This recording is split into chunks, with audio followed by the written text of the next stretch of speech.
We know that Simone Biles is a big headline of this year's Olympics, the greatest of all time, the GOAT. And her little sister and teammate, Jordan Chiles, is another one we should keep our eye on. 2 years ago, Jordan almost walked away from the sport of gymnastics, but with a pep talk from the GOAT, Simone, she stuck with it.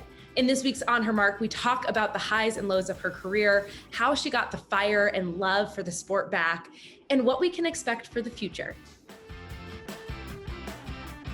Jordan, hi, how are you?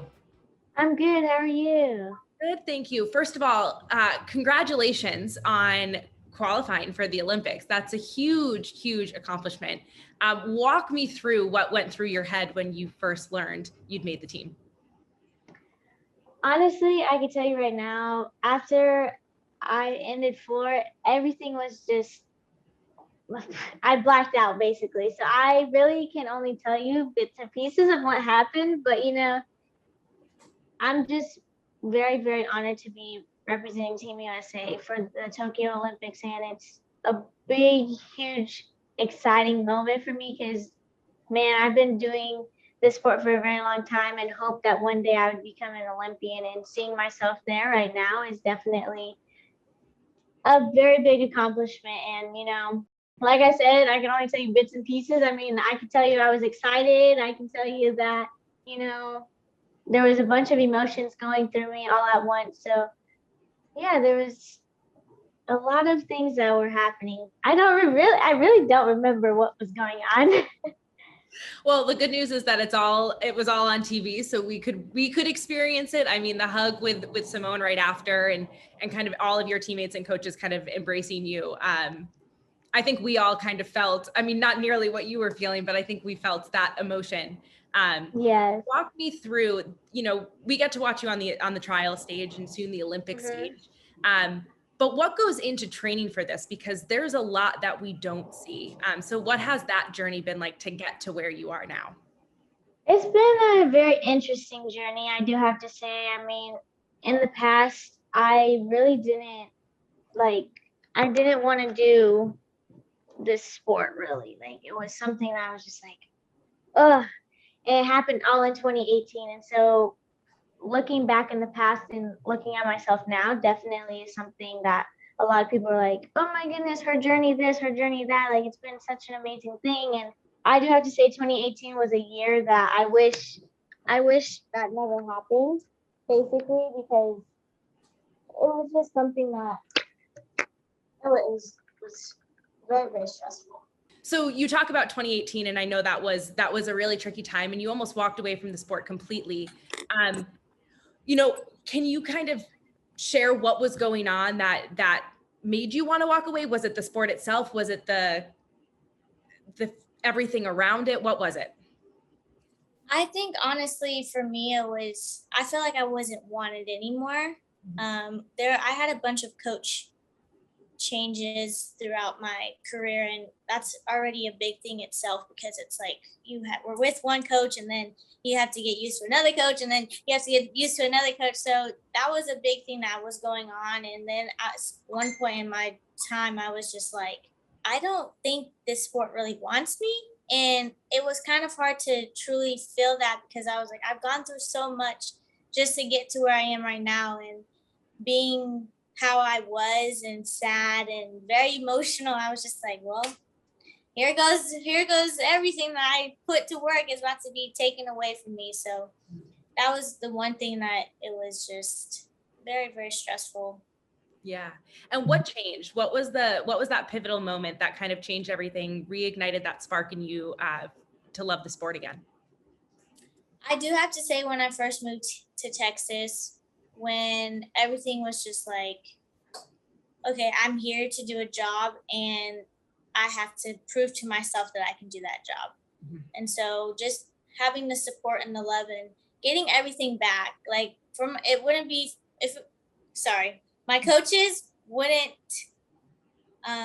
let me do something that I didn't feel comfortable doing. And so having that support behind me, and not only them, but also having amazing teammates and the vibe and the energy that goes throughout out the gym. Mm-hmm. It's amazing. I love it. I love it here. It's something that I never thought in my life I would ever do. But when I look back and say, okay, yeah, I probably would have done that at some point in my time, in my lifetime. Well, I love when you kind of talk about the coaching and the teammates and the atmosphere. I know you've said that the love and the joy of the sport came back and it was like, it was fun again. How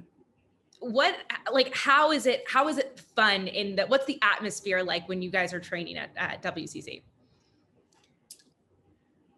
I do want to say we joke a lot.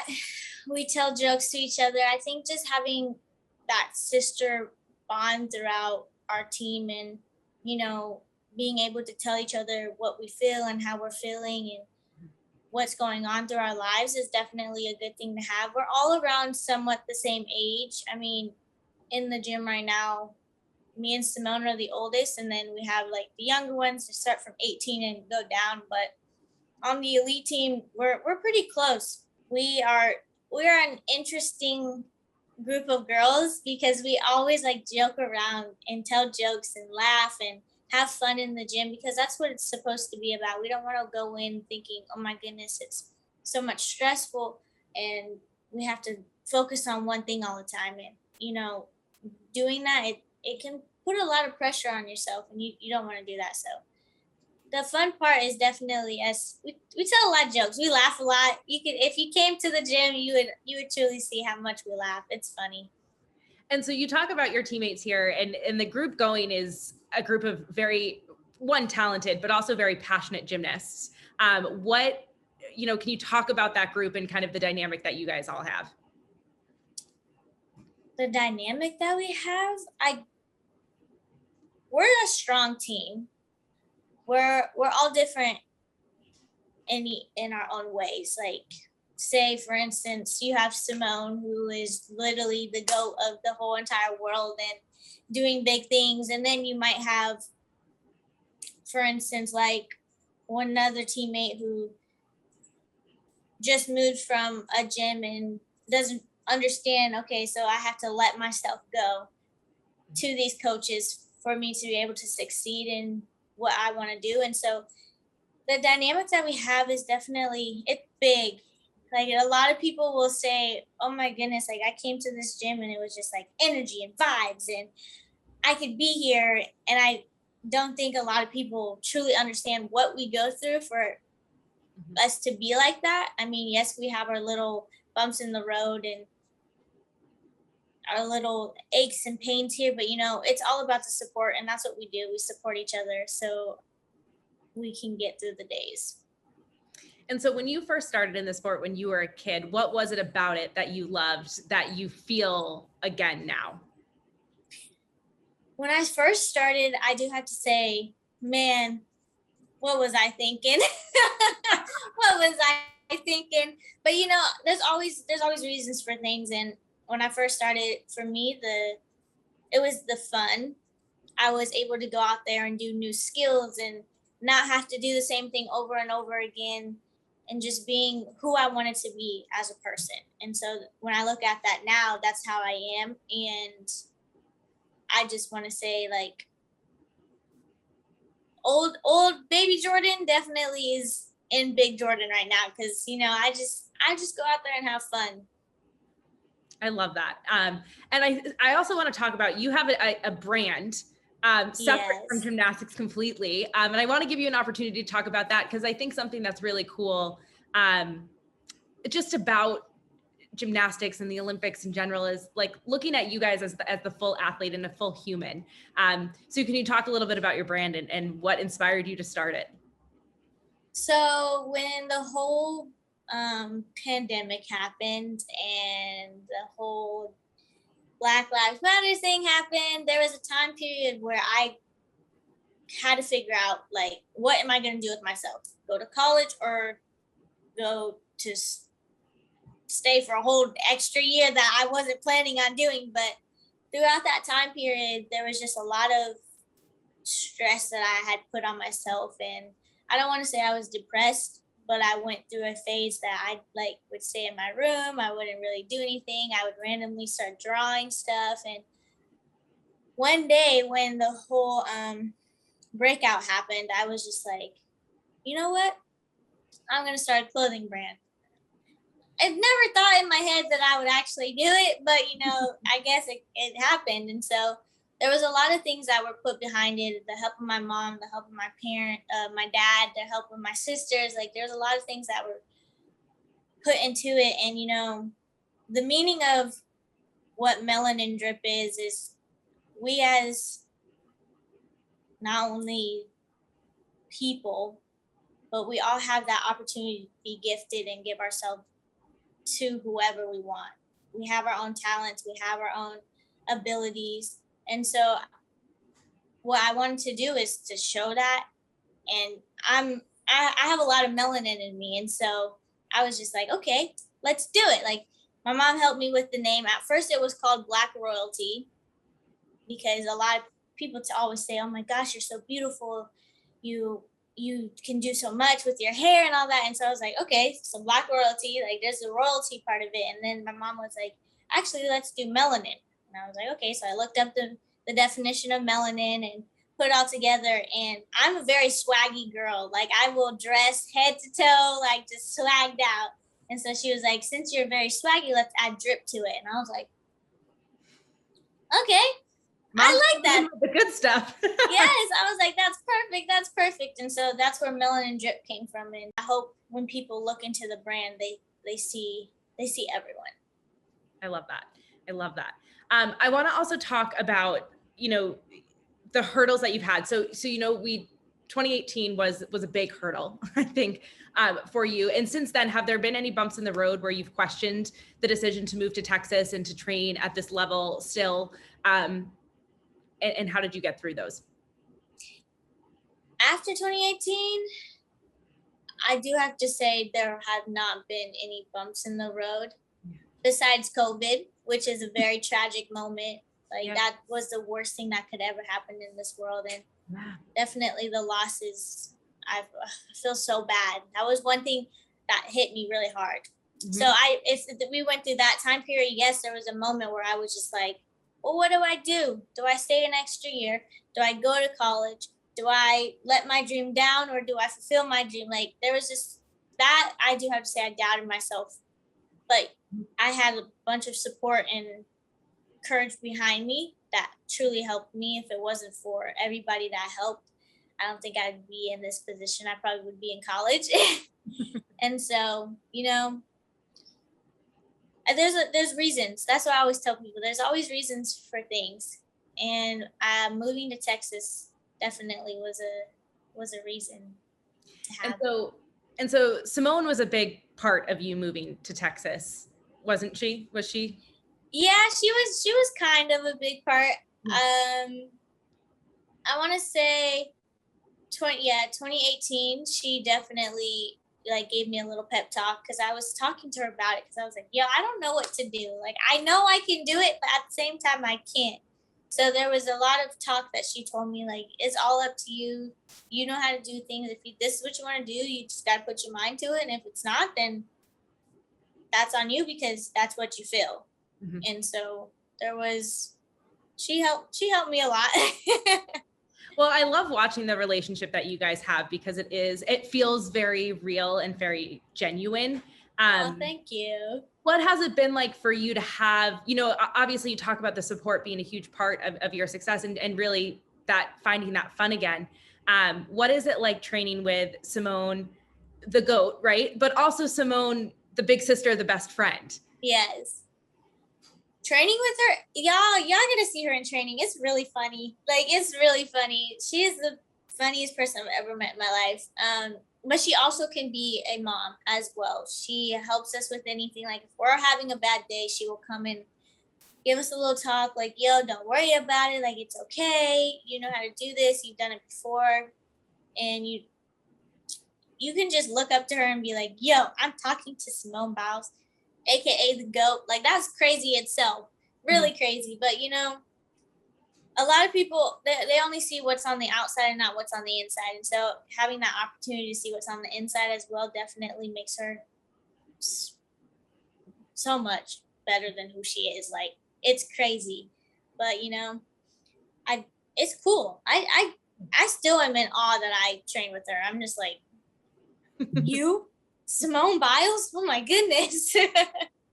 So she's obviously taught you a bunch and kind of helped you through this process. Do you think there's anything that you've taught her being at the gym now? I think I want to say having the younger version of herself come out, because there's young, like she's the oldest in the gym, and so having us young people help her out and like give her little jokes to joke about, it definitely helps her, because I feel like she can relax more and not have to feel so like, oh, I need to do this for people, or oh, I need to make people happy. And so when you have a younger generation in the gym helping you out and making you feel like, oh, okay, so I can relax, I can do what I feel like I need to do and feel comfortable doing it. So yeah, I think Important. Yeah. That is important. I always find it funny, in gymnastics, it's like, what, Simone's 24 and it's like, you're so old for the sport. She and Michaela are calling themselves the grandmas. And I'm like, I know. 24. I'm like, y'all are only 24. You're not old people. You're only 24. So what would you, kind of looking back at this, what would you tell 18-year-old Jordan, who's about to walk away from the sport? What would you tell her in this moment right now? In this moment right now, telling 18-year-old Jordan that I'm very proud of you, that you were able to continue something that you've wanted to fulfill ever since you were little.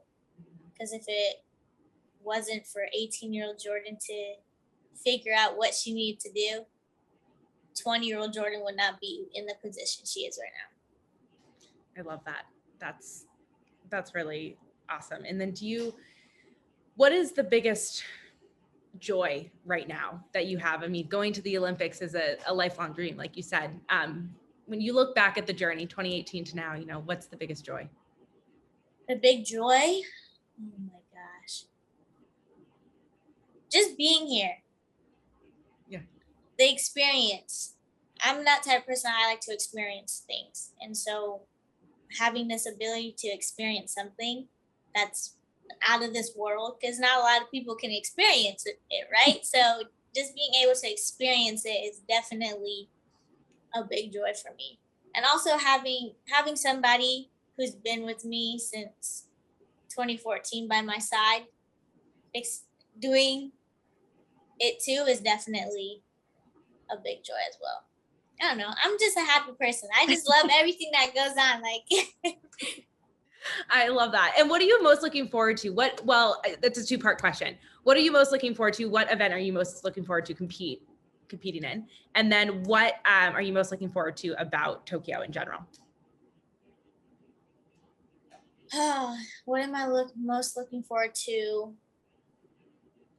And what event? That's a good question.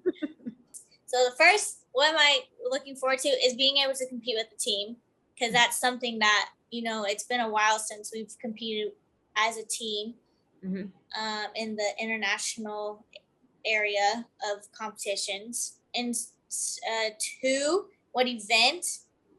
I'd probably have to say bars. I know that's a little weird because I really am not like a bar person, but I'm really excited to do that. What are you most excited outside of competition? Outside of competition. Yeah. Just being with everybody. I know we can't really be with everybody, but at the same time, being with everybody. I know, like, maybe in the distance, I'll be able to meet some people from other countries and other sports, really, because there's gonna be a lot of sports there. But there's one person that I wish I could truly meet, would be Alice and Felix. But due to COVID and their COVID protocols, I don't think that's going to happen. But, if I see her through the window or something, I hope I could be like, hi. Speak it into existence. Start it now. Manifest it. Yes. But yeah, that's the experience outside, is definitely just being with everybody. And, it's going to be a little tough because there's not going to be a lot of things for us to do, but I feel like that's what's going to make our bond better, because we'll actually have to like be in each other's personal space and truly see who we are as people, because we're going to be each other for a very long time. So yeah, just being with everyone and enjoying each other's company. And so, you said that when you got back into the sport and you went to Texas, that you felt like you had to prove to yourself, Yes. that you could do it. Do you feel that you've proved to yourself? Yes, I do feel like I proved myself. Yeah. Like 100%, I proved to myself that I could do it and I can come back. And I came back better than I've ever been. I don't even think I still hit 100% in my gymnastics era. Like, I'm waiting for that day to where I'm just like 100%, there's Jordan. But I love it. We'll see. I mean, whatever percent we're at right now is pretty darn good. So thank you. Thank you. And, I have two more questions for you. One being, your family has been a huge support to you and they're not going to be able to travel to Tokyo. How are you going to hype yourself up and stay calm, right? Like kind of find that happy medium when you're in Tokyo without them? Oh, not having my parents, that's a struggle itself, just even thinking about it, because, like you said, they've been my support ever since I started this journey, and having them not there is going to be very interesting. But at the same time, I've done international assignments multiple times without them truly being there, and we can't see them and all that. But, I feel like it's about the people around you as well that will give you that hype. And I can hype myself up all day, every day, just by myself. Like, okay, let's do this. Like, come on, you can do this. But definitely it does give an extra give when you have that extra support helping you out. And so it might be a little struggle at first, but I think having the girls and the coaches and even the other gymnasts out there will definitely we'll try to get it hyped up in there and make sure it's not all like sad and and dead, basically. Well, you're going to have the support from everyone stateside. So yes. they'll be rooting you on. My last question for you is kind of the classic on her mark question, but what's your mantra when things get hard in the gym, in life? What do you say to yourself? What do I say to myself? It's always believe in the power of your dreams, because your dreams are always going to be powerful, but if you believe in them, it's going to make it even more powerful. So I always say, even to little girls, like, you just always believe in the power of your dreams, because whatever the outcome is how the outcome's supposed to be. And yes, there might be bumps here and there, but your outcome will be how your outcome's supposed to be. So yeah. I love that. And so at what age do you think did you start realistically dreaming of the Olympics? Realistically? Well, in 2008, so I was 7, and I was watching the Olympics, and I was just like, it was Nastia and Sean, and I was like, oh my goodness, like, I want to be an Olympian, right? Didn't think it was going to be in gymnastics or anything. I was just like, I want to be an Olympian. Like, let's go to the Olympics. And so it definitely was, I was pretty young. And to see how far, like, it really wasn't that far, but it was far back. And seeing myself now, I'm just like, wow, like, it actually happened. And you're going to be that Nastia or Sean to someone. Yes, thank you. Everyone is very excited and rooting for you. So we really appreciate you taking the time. You make me cry again. Thank you. I mean, it's been so fun. It's been so fun to watch you this far. And the joy that you talk about feeling is, you can see it when you compete. So keep doing what you're doing, and we're rooting for you.